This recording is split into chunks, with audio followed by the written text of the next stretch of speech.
এখন সাংবাদিক ভাইয়েরা যখন ওর কাছে কাগজ চাইছে যে আপনি যে একটা ব্যবসা করতেছেন, আপনার ডকুমেন্ট বা আপনার কোনো কাগজপত্র ব্যবসা আছে কিনা, তো এটা বলাতে উনি কয় আমি মালিক না। তো উনি বলতেছে আমি মালিক না, এই বইলা উনি এড়ায় যায়, উনি কোনো ডকুমেন্ট দেখাইতে পারে নাই। চট্টগ্রামে প্রতারক শাহাদাত কর্তৃক মিথ্যা বানোয়াট অপপ্রচার ও হুমকির প্রতিবাদে সংবাদ সম্মেলন করেছে ভুক্তভোগী বিল্লাল হোসেন।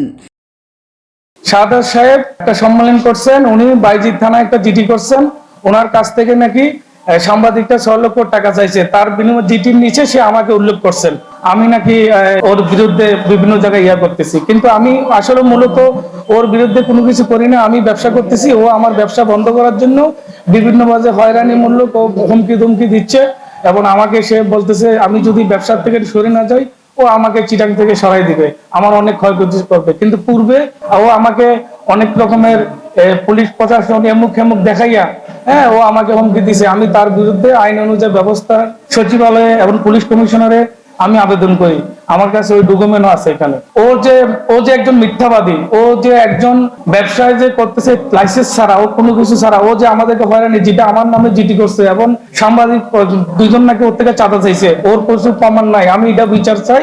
আজ চট্টগ্রাম প্রেস ক্লাবের এস রহমান হলে এক সংবাদ সম্মেলনে তিনি লিখিত বক্তব্যে জানান, গত 29 এপ্রিল সিএনপির বায়েজিদ বোস্তামি থানায় মোহাম্মদ শাহাদাত হোসেন নামে এক ব্যক্তি একটি জিডি করেন।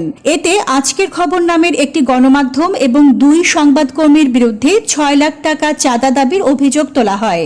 একই সঙ্গে বিল্লাল হোসেনের বিরুদ্ধেও মিথ্যা ও উদ্দেশ্য প্রণোদিত তথ্য উপস্থাপন করা হয়েছে বলে দাবি করেন তিনি।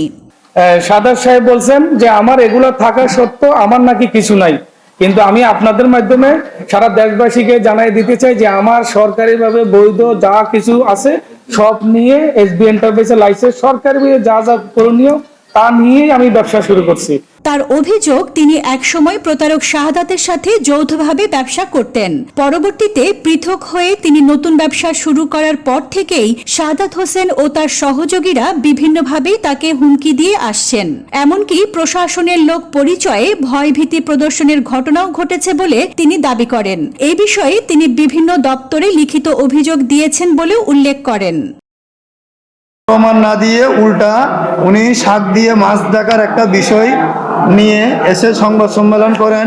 এখানে নিজের লাইসেন্স না দেখিয়ে আমার এসবি এন্টারপ্রাইজের বিরুদ্ধে মিথ্যা কথা বলে যাচ্ছে এবং 6 লক্ষ টাকার একটি বানোয়াট মিথ্যা গল্প সাজিয়ে উল্লেখ করে, যার সাপেক্ষে কোনো ধরনের প্রমাণ দেখাতে পারেনি। উল্টা তার লোকজনকে দিয়ে আমার কাছে চাঁদা দাবি করেন, সেই প্রমাণ আমার কাছে আছে।